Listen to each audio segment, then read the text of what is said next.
This course will include detailed discussions, injuries, and anatomical structures that may be graphic or disturbing to some viewers.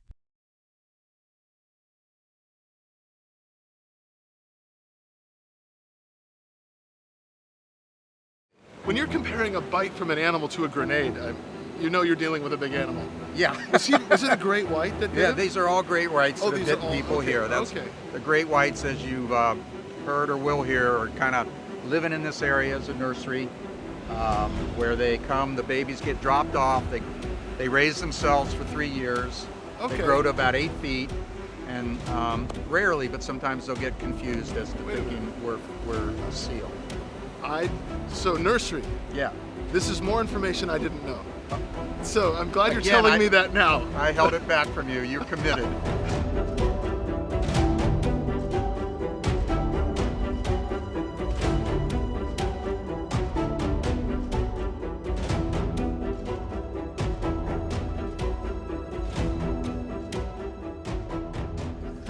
Dr. Schwartz is a crazy man. You're a crazy man. You were out there with him. Right, and we had a great first hour. Hopefully you watched the first hour, first unit on assessment and the international sign of a shark in the water, which may or may not be on the assessment. That's right. We learned a lot in that first unit, which That's was right. good. And we got the intro into Keen Hayes' story. Yep. And we're going to have the continuation of that. We will. Over this next hour. We're going to hear kind of after his incident. Yeah. And First unit, we went from, the meeting Keen to getting bit, getting struck by Troy Polamalu. Yeah. And now we're going to go from getting bit to treatment. That's so right. It's going to be really good. I'm excited to share the next hour with you. Very exciting. Well, my name's Matt Ball. I'm a firefighter paramedic, registered nurse here in the Dallas area. My name's Eric Axene. I'm an ER doctor and EMS medical director. We got some more shark facts. Yeah, there's a couple things. So most fatalities are due to great whites. They're really, if you think shark bite death, it's great whites. That makes sense. Yeah, the other sharks will, maybe take a limb or, maim you, but the ones who die are usually the great whites. They're just so big and It's so like getting hit devastating. by a bus with teeth. Yeah. Yeah, like we learned in the first unit. These things attack with 2-inch long daggers, 5 rows of them. Actually, I think it might not be 5 rows, though. Yeah. Is it It's 5 rows. Yeah. Well, Or that's a lot of teeth. Yes, a Doesn't lot. really Yeah. matter. Too scary. 4,000 PSI bite. Yeah. Now, most unprovoked non-fatal bites occur in the U.S., like we learned before. Right. And most of them are not fatal. But and you can see with the great whites, 292 bites, 59 fatalities. Tiger sharks, 103, 39. And then the bull shark, big bull, 93 and 26. All of which, what did Dr. Lowe call those? The big three? The big three, yes. Yeah. These are the big three. Yeah, those are big, terrifying animals. We were really lucky to have Dr. Lowe participate with us. Yes. Dr. For Lowe, sure. World expert on this. Again, in Unit 1, it was amazing. Yep. So what are our objectives, Matt? Well, first we're going to list different approaches to the management of major hemorrhage. Yep. And then we're also going to outline the management of a patient with major hemorrhage. That's right. And then we're going to apply the understanding of major hemorrhage to patient scenarios, go through some cases. We will be going through 3 different cases. Absolutely. And we'll practice what we learn. Well, the first thing we're going to learn, tourniquet anatomy. Yeah.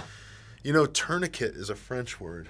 I think you looked this up. I did. I didn't know this. Did you know this? I did not. I took French in high school. Oh, did you really? 4 years of French. Parlez-vous français? Oui, oui. I don't have to go to the bathroom. Oh, I got you. No, yes, tourniquet. Je suis désolé, mes bâtons. I have, what is it? No, that's something else. I can't say those words because for our French friends, they might think I'm saying bad words. But anyway, so tourniquet back in, I believe it was the 1600s. It was, like we talked about in Section 1, a lot of our knowledge on treating trauma patients came from the battlefield. And that's where a tourniquet came from, was a French, I think he was a surgeon with some French military organization. Before that, the surgeons and stuff would just use just whatever they could get and like tie it tight. Twist. But then he figured out the twisting motion of it. And then I don't remember the guy's name. But tourniquet is basically the French word to turn. To turn, right. Yeah, that's kind of where it comes from. Sounds like it too. Yeah, Turn, absolutely. tourniquet. And so we got, exactly. Tourniquet. Where did the word windlass come from? I don't know where windlass rod came from or windlass clip. But you can see, though, that the windlass rod is really what gives you that mechanical advantage. That's right. In creating the kind of pressure you need to occlude an artery That's in right. that limb. And the windlass clip, obviously, is what gonna that rod sits in. stabilize And those two pieces are why, for everybody out there, if you are purchasing a tourniquet, be sure to get approved cat-style tourniquets. Don't buy that junk on Amazon. Sorry, Amazon. But don't buy that junk from foreign countries that's not made well. And this is the reason why, is because when you go to crank those down, you have to put, those are under a lot of tension, those rods and those clips, and those fail. And that's why we don't want to use those. So, and on a side note, at the Boston bombing we had not too long ago, a lot of improvised tourniquets were being used. Sure. Problem with an extension cord is they're so narrow, you don't get that footprint like a tourniquet does. So this may or may not be an assessment question, but what's really important is to use a actual approved tourniquet when in an emergency. You don't want to mess around with improvised tourniquets. Obviously, if that's all you got, that's all you got. But we, as providers, should be prepared with the best equipment possible. yeah, we should absolutely have that. So we got the windlass rod, the windlass clip. You've got the self-adhering strap. That's just to secure it, to make, just to really secure it. And oftentimes on that self-adhering strap, there's also a place to write the time. That's right. Yeah, it's usually over the part that goes over the windlass clip, actually. I'm sorry, that's correct. Yeah, it's got that little timestamp on it. And then you got your buckle, obviously, that it slides through. And then you got your That's the retention retention strap. strap. Yeah. That's for the Yeah, time. that's what you were thinking of. Yeah. And a lot of times, then we'll kind of go over a little bit of tourniquet application. But, if you're doing it on yourself, that strap, you should always have it pulling towards you as opposed to away from you. You can get more force pulling it towards you. That's So, smart. Yeah, if anyway, you're applying it to yourself. that's right. So, tourniquet indications. When do we put on the tourniquet? Yep. Massive arterial bleeding associated with extremity trauma. That's right. I don't love, but sometimes you come across these videos on social media or YouTube or something, and love our police officers out there, and they're doing a great job. They're figuring it out. But anytime anybody gets the slightest cut, boy, they're reaching for those tourniquets. They are throwing tourniquets on for everything. And, really, it's as medical providers, right? Yeah. We need to know what arterial bleeding looks like, right? If you just have a venous bleed, if it's slow bleeding, something like that, that doesn't need a tourniquet. Remember that you can always apply pressure first. If that stops the bleeding, you don't need to put a tourniquet on. But if I walk up and I'm seeing squirting, pulsatile flow of bright red blood. Bright red blood, yeah. Venous blood is slow, dark, venous. That's like parlor. Venous blood, venous, whatever. Venous is you say gonna be a alveoli or darker red. alveoli? Alveoli. What do you say? I say ravioli. Ravioli. I'm just kidding. Duodenum. There's so many. There's so many. Latin. What a silly language. But arterial blood is pulsatile and bright red. Venous blood is dark red, and it just oozes. Yeah. Yeah, it's not pulsatile. And then bleeding not stopped by pressure, like we said. If you put pressure on it, it's not stopping, it's continuing to bleed, that's when you would go to a tourniquet. Go to tourniquet. Just because they have a wound doesn't mean you automatically need to use it. I'll tell you right now, if you see a massive amount of blood from an extremity, you're going to need a tourniquet. Get that tourniquet out and ready. That's right. Yeah. That's right. Right away.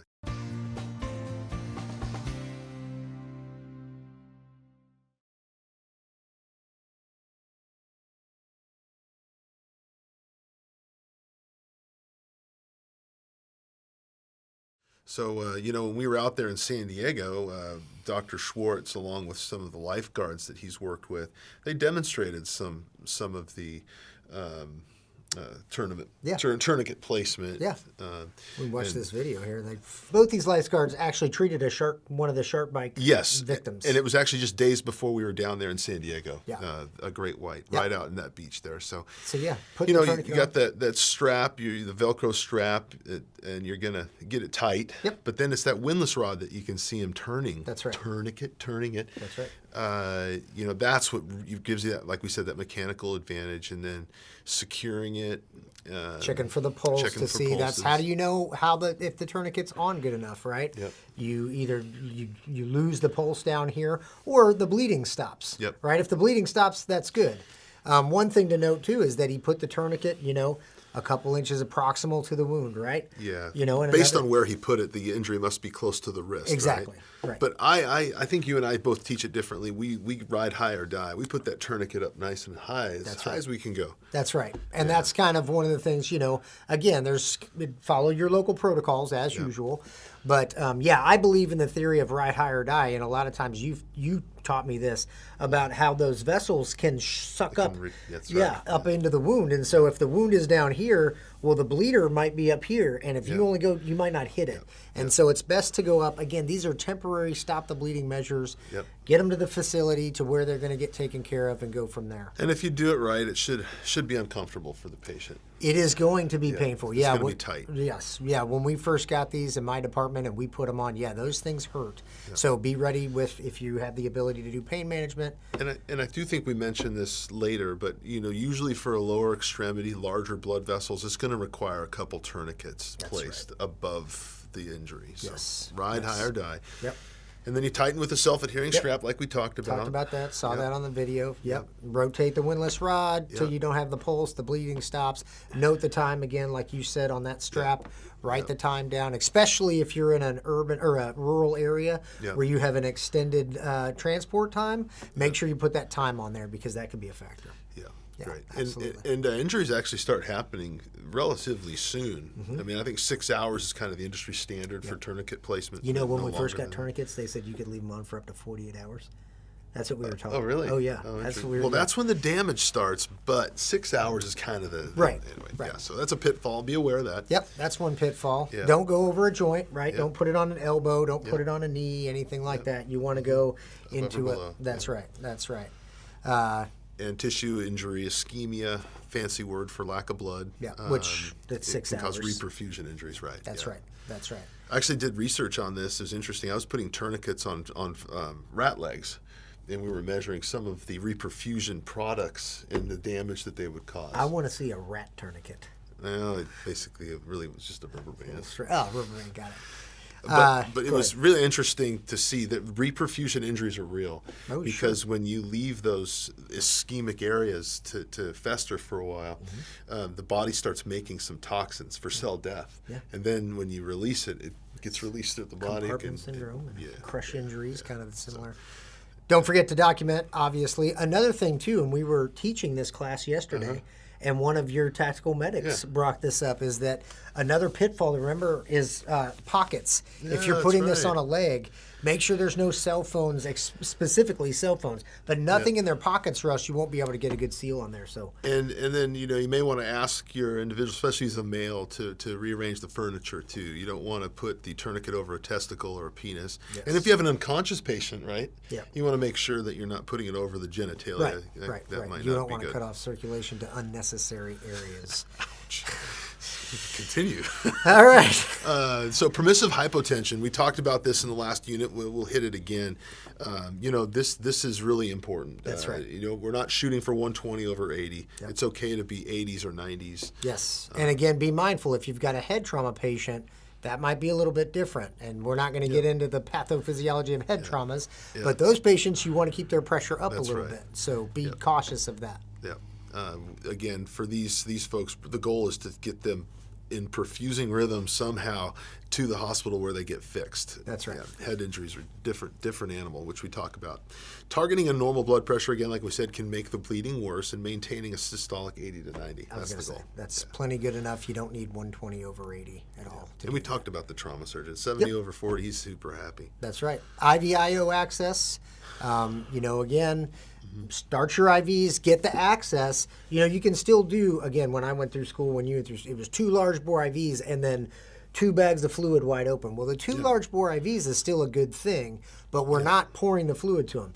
I'm starting the IVs pre-hospitally so that when I get there to this guy, they've got good access that they can do what they have to do. Big is- central catheters, yes, cortices. Yes, they can do that. But IO access, definitely on a hemorrhagic patient, don't go tibia. Follow your local protocols, but I'm going humeral head or I'm going femur if that's allowed in your protocols, because through a tibial IO, you are not going to get a lot of volume through that. So just keep that in mind.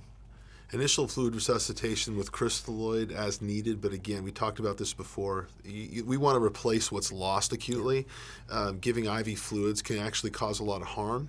So if you do it, it's got to be judicious. Follow your protocols. But I know for me, anecdotally speaking, from my agencies, we're changing things because we were giving too much fluid with the TXA when we gave it. So we're actually going down to a 100 cc bag just to minimize the fluid administration. The volume. We don't want to make those blood vessels leaky, and we don't want to dilute the blood. That's right. Yep. And that's don't give too much fluid. We just went over that. We've talked about that repeatedly. So if you're still working in a system that's 2 large bore IVs with 2 bags of fluid wide open, you probably need to rethink your protocols. Visit with your medical director about that. Last section here. So again, we talked about replacing what's lost. Those are blood products. That's so right. 2 main types of blood products. You got packed red blood cells and whole blood. That's right. Packed red blood cells, like it says, is just the red blood cells, and the plasma's been removed. That's right. Whole blood's got all the stuff. That's in there. what you really want. Yeah, that's the goal, is the whole blood, because it's got everything.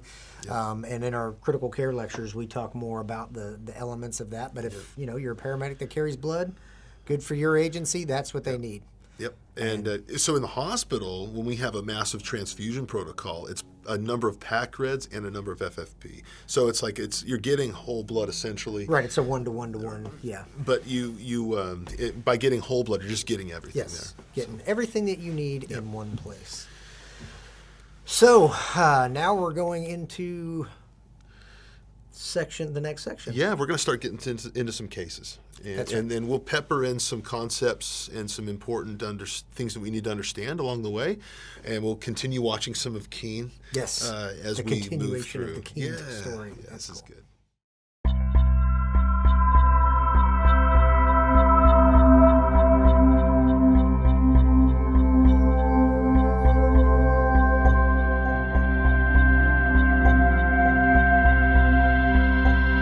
No pain, just like pressure, and I felt like a little shake, and then it just kind of fell over, and I was still a little bit from the surface. It kind of pushed me up a little bit, and I get up. I'm like, oh, that was kind of weird. Like, I have no clue what that was. And my first thought was that it was Noah, the guy I was with, and I thought he came up to me and swam up to me and like grabbed me and shook me and stuff. And I was like, okay, that's really funny. It's my first time. He's just messing with me. And I looked to my left, and he's probably about 10, 15 yards away from me still. And I could see his face was down, his snorkel was up. And I was like, okay, that's kind of weird. And then I just look over to my left side, and there's just wetsuit everywhere. There was blood in the water. I could see my humerus kind of like sticking up like this. I saw part of it, and I just felt like, not like pain, but just like, oh my God, that does not look right. It should not look like that at all.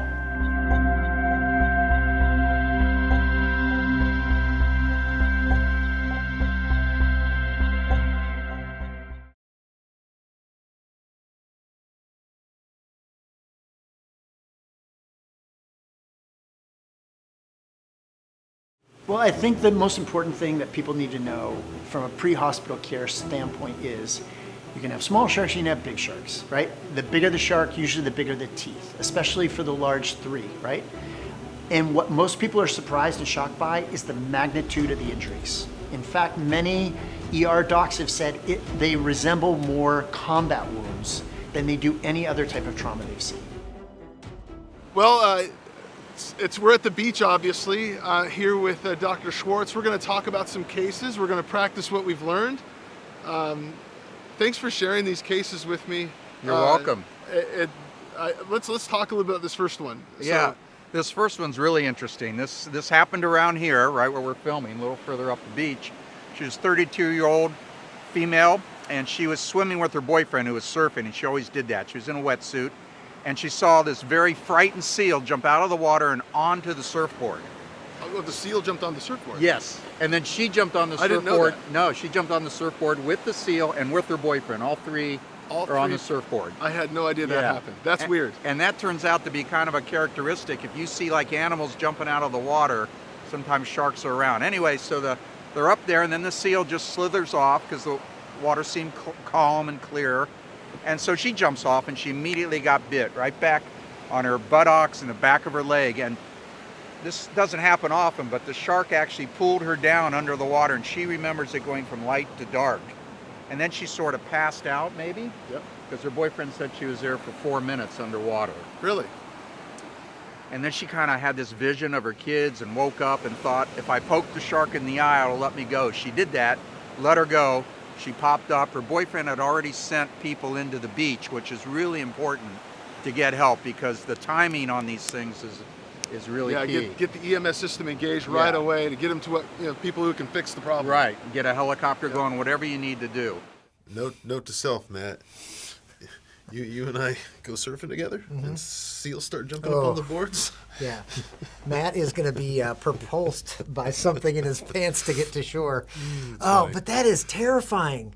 I mean, she gets drugged down to the black. That is literally the stuff of my nightmares. How long can you hold your breath?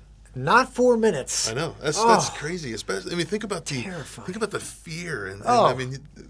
And then she woke up and poked the thing in the eye. Oh, Yeah, man. That it's lady. very interesting. Oh, wow. What a story. What a story.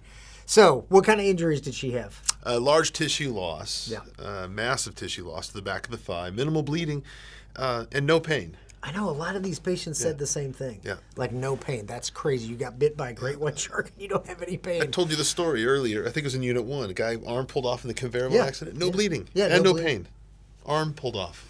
I wonder if it's just a mechanism that our brain goes to when it's so severe that we just don't feel it. Shock. Pain receptors just check out. Just, It's like, there's no point. There's Just no shut point. it down. Shut it down. I don't need to send messages of pain. So she was complaining of trouble breathing. Obviously, that had nothing to do with the shark bite. That had to do Well, with it the fact could that have, I guess. You have massive blood loss. You can get short of Well, breath. I guess, right? that's true. That's but true. I see what you're saying, though. It probably is related to the near But you drowning. you have to look at all of it, right? She definitely needs volume, but you also might be dealing with a near drowning. Well, you're certainly dealing with a near drowning patient.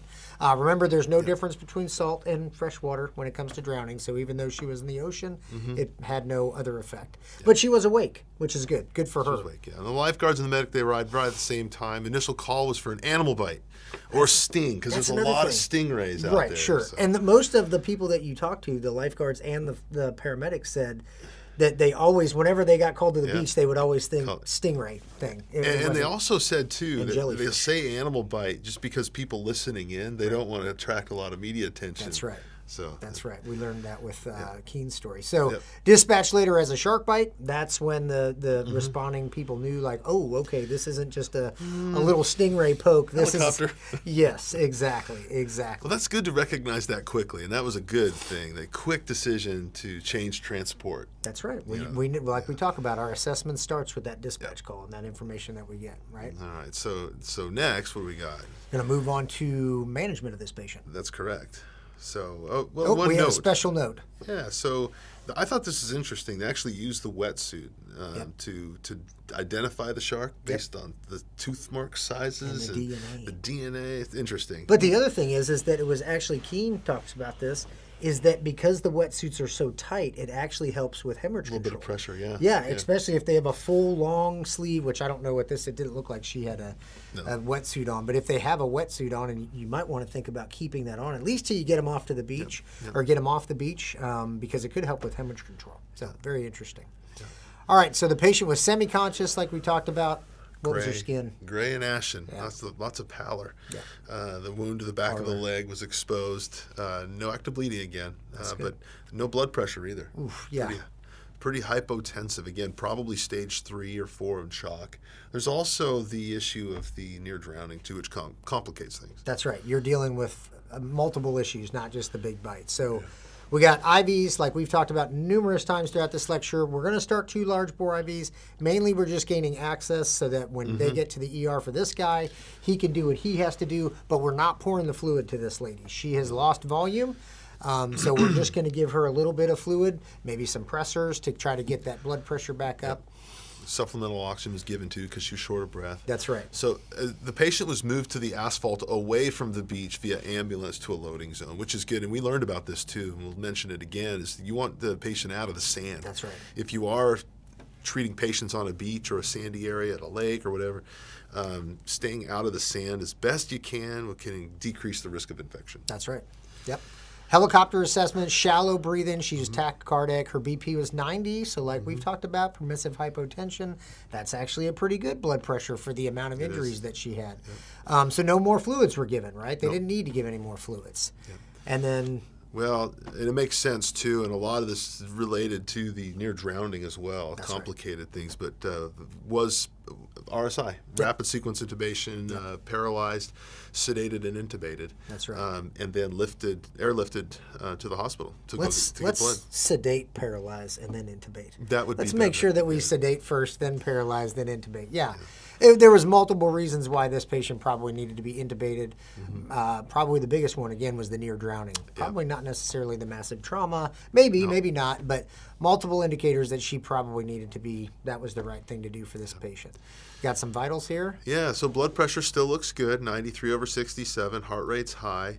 Now, if you look at the shock index here, 127/93, it's more than 1. That's right. So, again, we're compensating for some massive blood loss For here. sure. And she's altered, but she's also the near drowning. Anyway, complicated. So Lots of issues, And you got some rhonchi in the lung fields, Some aspiration, exactly, probably. to be expected for sure. Treated for aspiration, near drowning. Yep. And this is actually this patient. Yeah, and you Wasn't can this- see, and that's the wetsuit there. Yep. And you can see saved as much as they could to preserve some of the bite marks to determine how big that shark was. That's right. And you could see by the wound there, a wound that size is going to be a large shark. Massive transfusion protocol, 4 packed reds, 4 platelets, 4 FFPs. That's right. 9 surgeries. I mean, obviously, that is a massive injuries. Yep. So 9 surgeries to repair just the initial stabilization surgery. Not even. I'm sure she had multiple surgeries after that as well. You and I had a patient together. Yep, I know exactly what patient. You know where I'm Yep, I know going, exactly Because what she had patient. 18 surgeries, Yes. I think. Yeah, she had massive chest trauma. Massive chest trauma. It was not a shark bite. It was a bite by something else. Fence And post. yeah, so anyway, so these injuries don't have to be sharks. Nope. I mean, this could be a Yeah, fence, her it injury could was be- just as impressive as that, just in a different area of her It was a body. lot there, yeah. That was.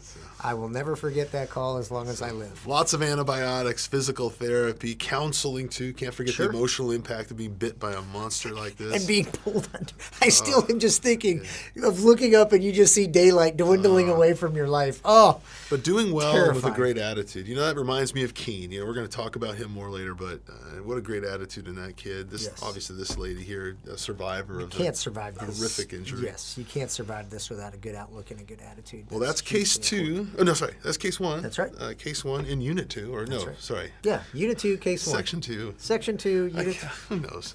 I'm just glad you're here.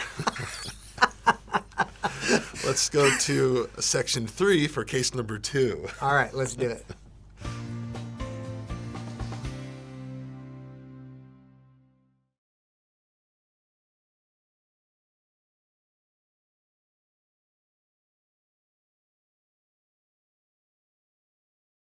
Before we get to case number 2, let's talk about some TXA. Very important medication for hemorrhage patients. Yes, absolutely. So TXA is an antifibrinolytic. So what that means is it inhibits the formation of a clot. And actually, the breakdown of the breakdown, formation of the clot. Right. So TXA can really help a patient maintain those plugs. That's right. It stabilizes that clot because these clots will start to break down with time. Yeah. And so that's why it's important to get that TXA on board. It'll keep that clot in place to those areas where we might not be able to get to keep those platelet plugs like we talked about in Unit 1 where they need to be. Now, before we get to indications, I thought it was interesting. I learned that this is really only FDA approved for 2 things. Obstetric and dental emergencies. These are off-label uses in trauma. What we're using it for and talking about is not FDA approved. However, the literature backs it up, and it's certainly standard of care. That's right. But technically, Follow your the local F- protocols. Yeah, if it's in your definitely. protocols, Yeah, you're safe to use it. Use it. Yep. Use it appropriately. And it So- is a very safe medication It to use is, when it used is. it's a very safe medication. So what are the indications? Yeah, used in major hemorrhage, or used in cases where there's major hemorrhage, like all the cases we're talking about Correct. today. There's a couple of other indications. So significant trauma with suspected internal or external hemorrhage is something you might see, something you might not see. But again, looking for those clues in the assessment, like we talked about in Unit 1, can give you the indications for treating a major hemorrhage. That's right. Hemorrhagic shock, risks of exsanguination. You walk up, you see a lot of bright red blood all over the ground. When you walk up to the patient, you know, like, ooh, this is probably a patient that's going to need some TXA. Again, And I will say though that all of these studies that were done that showed a benefit we're studying patients who would have qualified for a massive transfusion in the hospital. Yeah. These aren't patients that just had a cut. I mean, yeah, right. Normal blood pressure and normal heart rate. Yeah, Right. these are not these are not TXA candidates. Yeah. Suspected or confirmed postpartum hemorrhage. Good. We talked about that in Unit 1, how that's one of the main reasons why somebody can bleed. Bleeding related to surgery is another one of the things we talk about with invasive procedures. That's right. And then evidence of hyperfibrinolysis, so trauma-induced coagulopathies, like disseminated intravascular coagulopathy. DIC is classic for this, but the point is that if you see evidence of people bleeding out of every hole in their body, you might want to give them some TXA. Think about some basically do TXA. everything you can. Yeah, exactly, because you can't put a tourniquet on their eyeballs. So dosing. I mean, we did once in a lecture. I had a tourniquet on my eyeballs.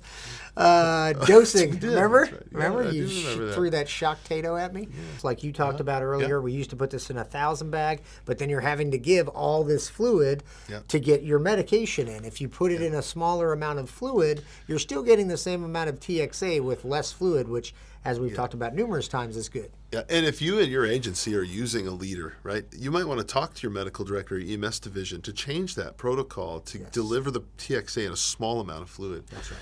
We do not want to give a lot of fluid to these patients. No, we do not. No, it starts to add up. Now, the second dose, 1 gram over 8 hours, but follow your local protocols. So timing, pretty important. 3 hours, really. It's within 3 hours, ideally. Of the injury. Of the injury, Yeah, right. yeah, for sure. Delayed administration is associated with reduced effectiveness, may increase the risk of adverse events, like a thrombolytic complication, something like that. They might throw a PE or something like that. Yeah, which is, we're going to get to that as a contraindication, but it's important to get it done as quick as we can. That's right. That's right. So contraindications. Yeah, active blood clots. So whether it's a DVT, a deep varicose vein thrombosis, or a pulmonary embolism, et cetera, we don't want to inhibit the breakdown of clots that are there, right? That's right. Yeah. That's right. Isolated head injuries with no systemic hemorrhage. Obviously, we don't want to push TXA on those kind of patients. No, and known hypersensitivity. If you're allergic to TXA, obviously you shouldn't give it.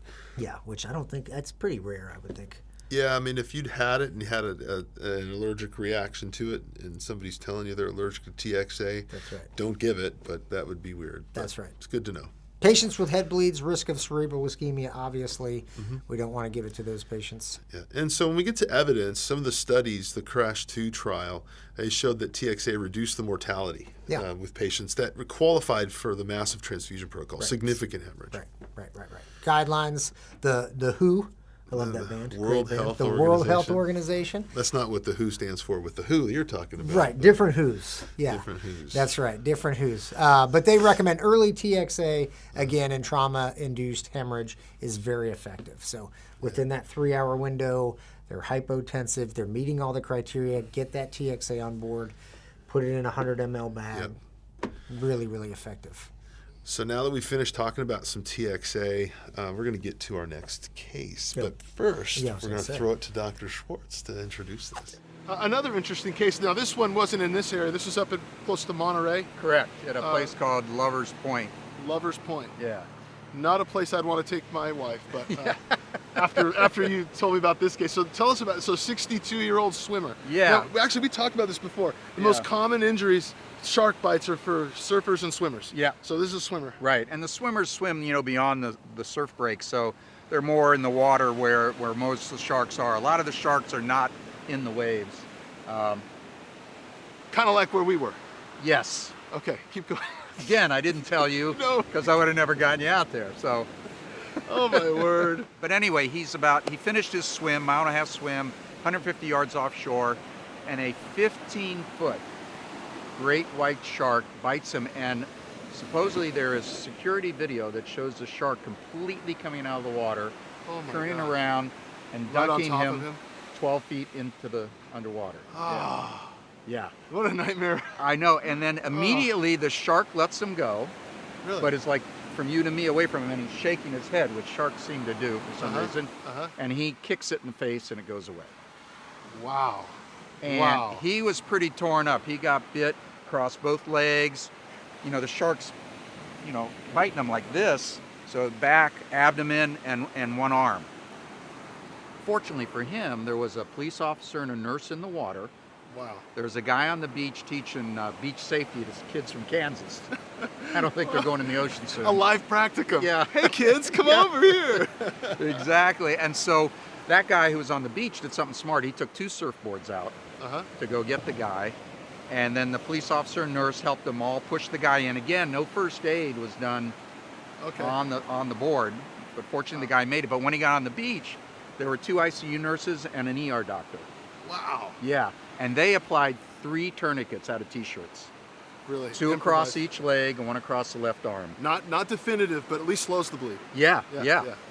I don't know exactly how they did it, but it worked pretty well. And then EMS was there pretty quickly, but it was a 28-minute drive. For some reason, there was no helicopter to the trauma center. So he got there within the golden hour. He had borderline vital signs again, like, Gray and 90-ish, ashen. Gray and ashen. Yeah. And he got, I think, 12 units of packed red cells, 12 FFP, and platelets, so the massive blood transfusion protocol. Yep. So he again had bled out at least half his blood volume or more, and he was replaced 3 times over multiple surgeries. Wow. And he ultimately did okay. He just had a femoral nerve that was cut that they're trying to fix, so he has a little trouble using his quadricep, but otherwise is pretty good. And it looks like he has a real supportive network of people around him based on that picture you showed of him there. Well, great case. We got one left, and then we got an interview.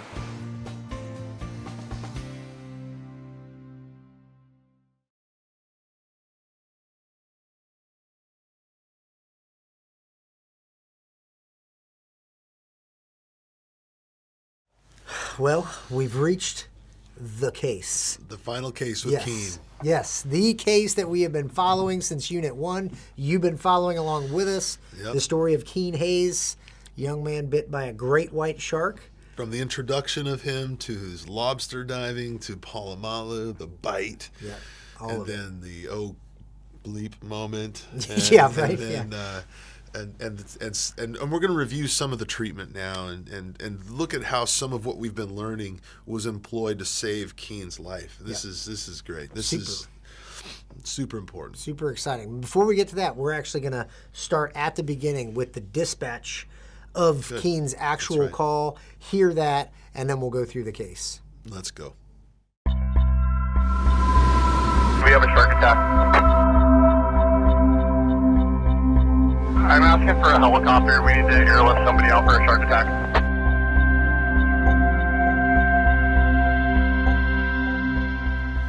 This one really feels real. Hearing the dispatch, yes, right? yeah. It feels like we're on the call, going to this. So 13-year-old male was lobster diving, like we've said. He was at dawn. It was foggy, about 9 feet of water.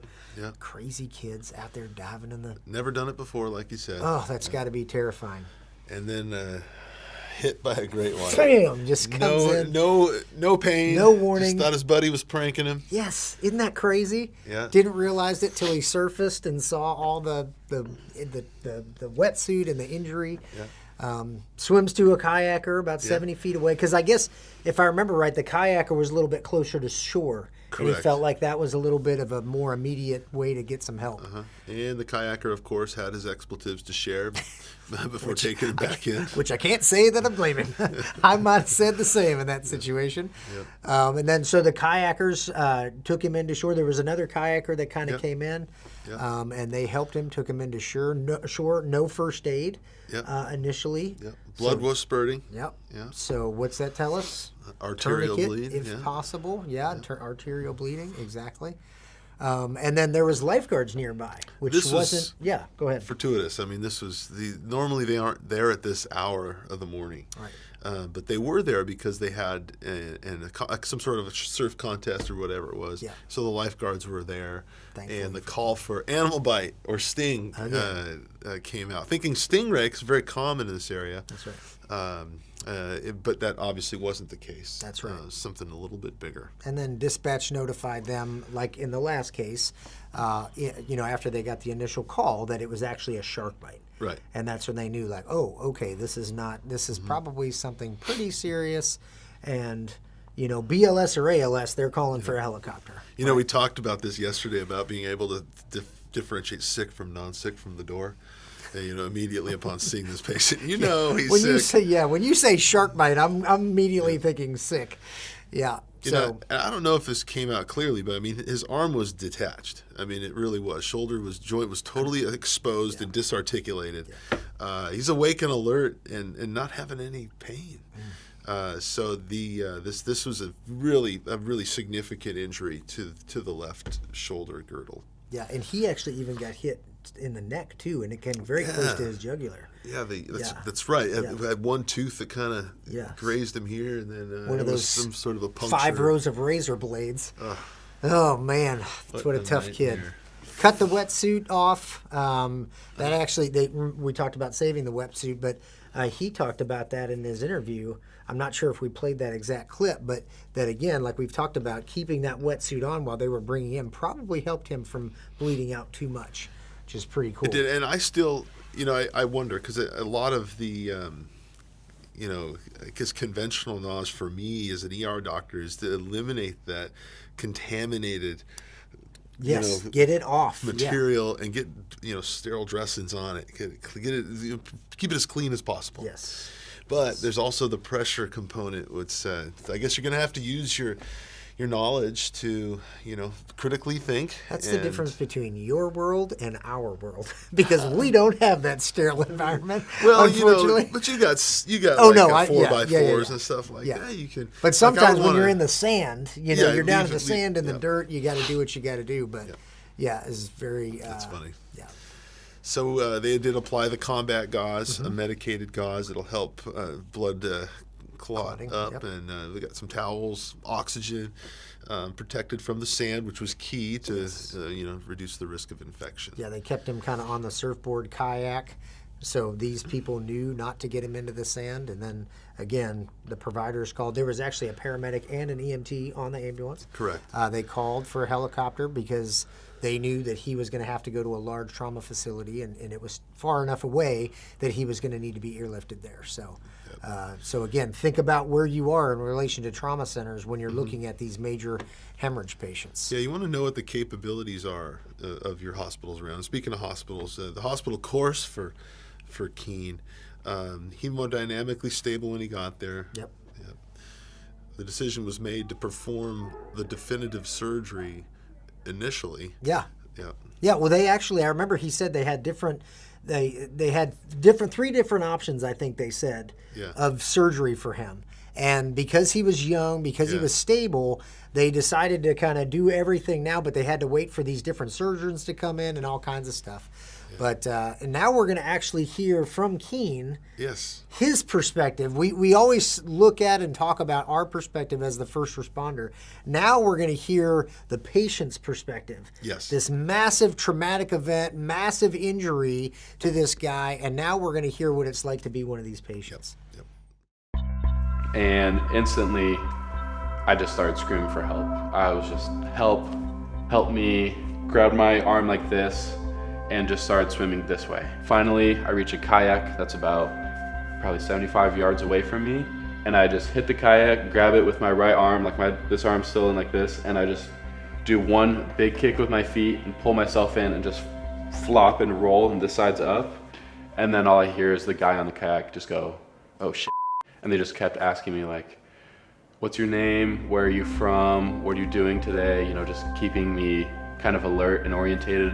And I just knew, at that time, something was up and I need to stay calm.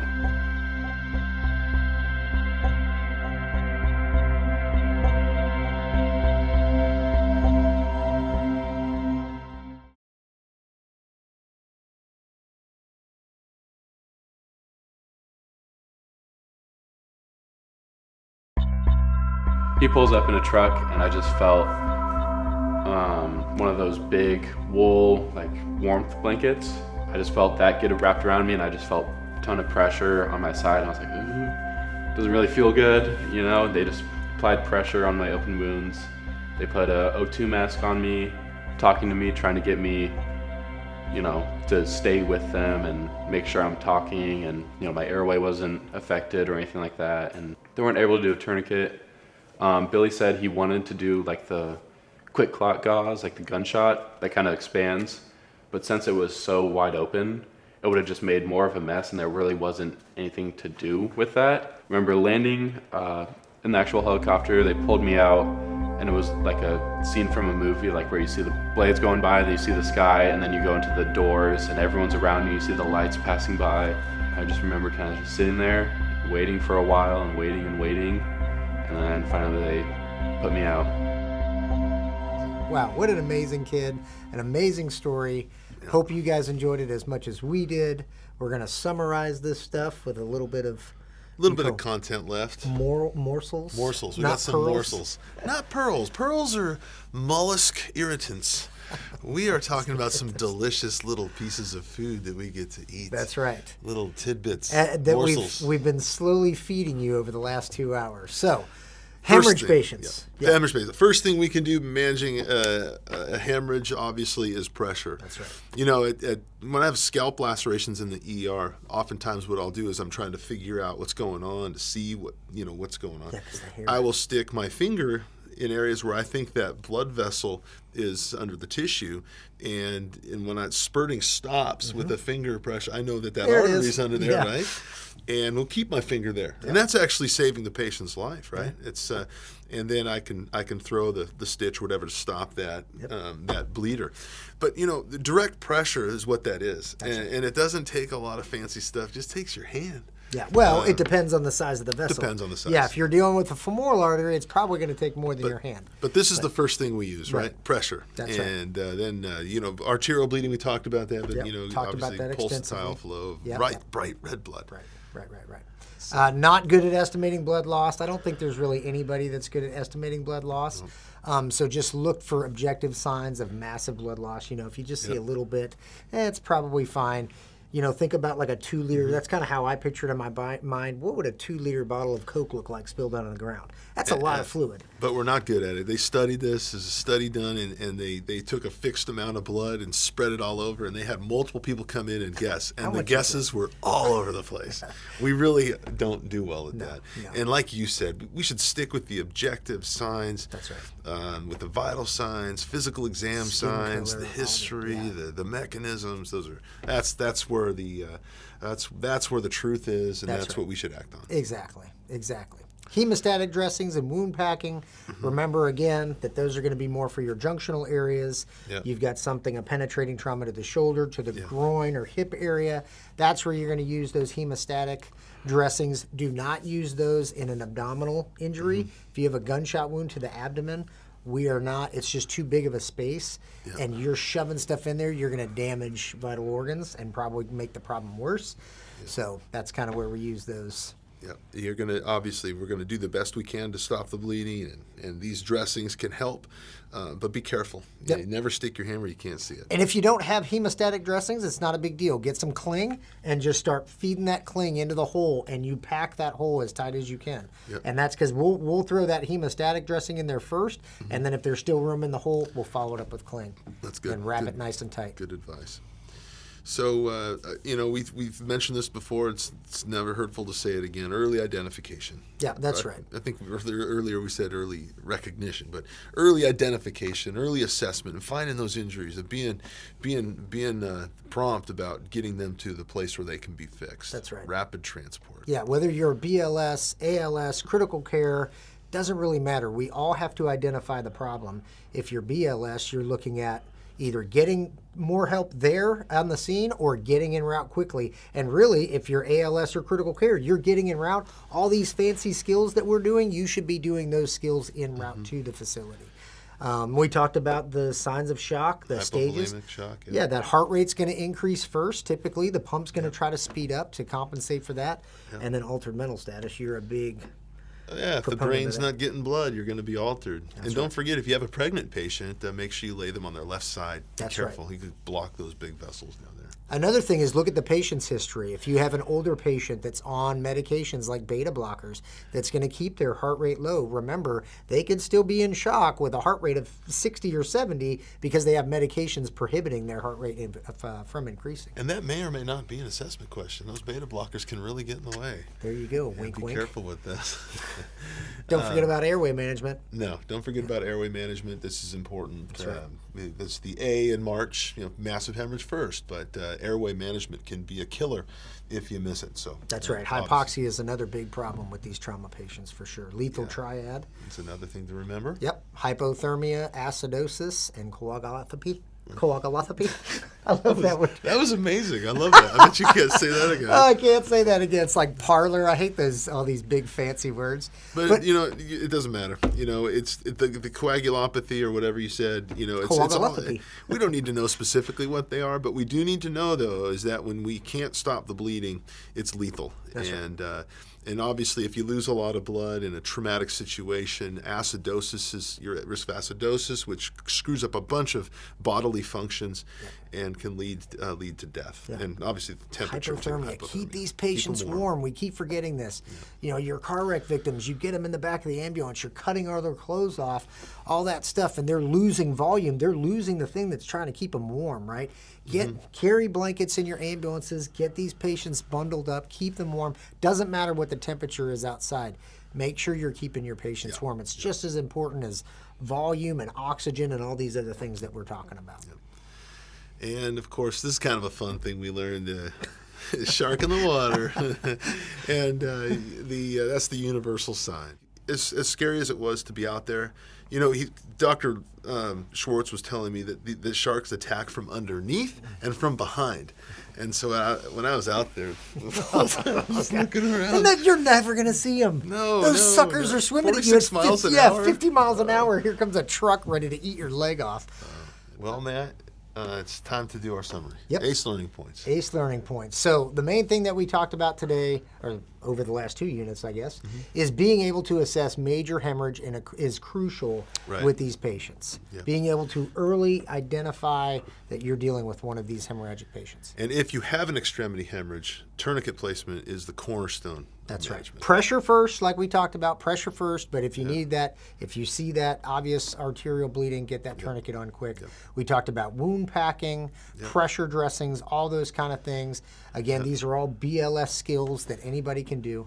And rapid transport. That's right. Rapid transport to a place they can get fixed. That's right. All the fancy skills that the ALS and critical care folks can do, they can do that en route. We got to get these guys to a trauma surgeon because they got to fix those injuries. Because this was such a unique course, let's send it to Keen for one final thought, encouragement to our listeners and students, and then we'll finish this up. Let's do it. Like in this line of work, sometimes it could be hard to see someone in such critical condition, and in my case, just get flown away in a helicopter. And after that, I reached out to the people that helped me. I just tried to tell them, like, hey, thank you for what you did. You being there early on a Saturday completely saved my life, and without them, I wouldn't be here.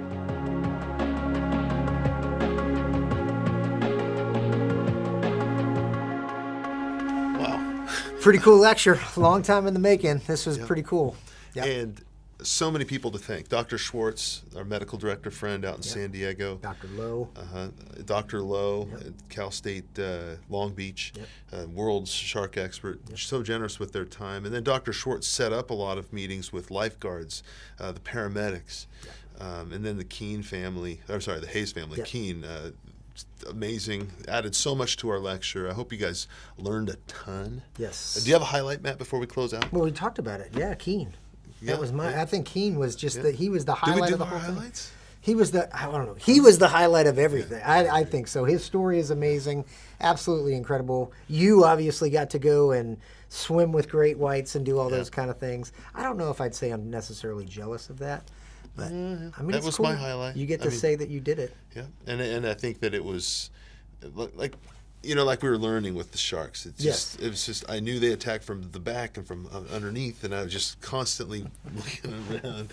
It was freaky. An experience you will scary. never forget. Never for forget sure. it. Yeah. Well, Amazing. thanks to everybody for that helped us get this done. Thanks for watching. Hope you enjoyed this lecture. Yeah. Assessment questions. They got a bunch of Yeah, those. they got to don't take your assessment questions. That's right. Well, we'll see you guys on the next one. Be safe out there.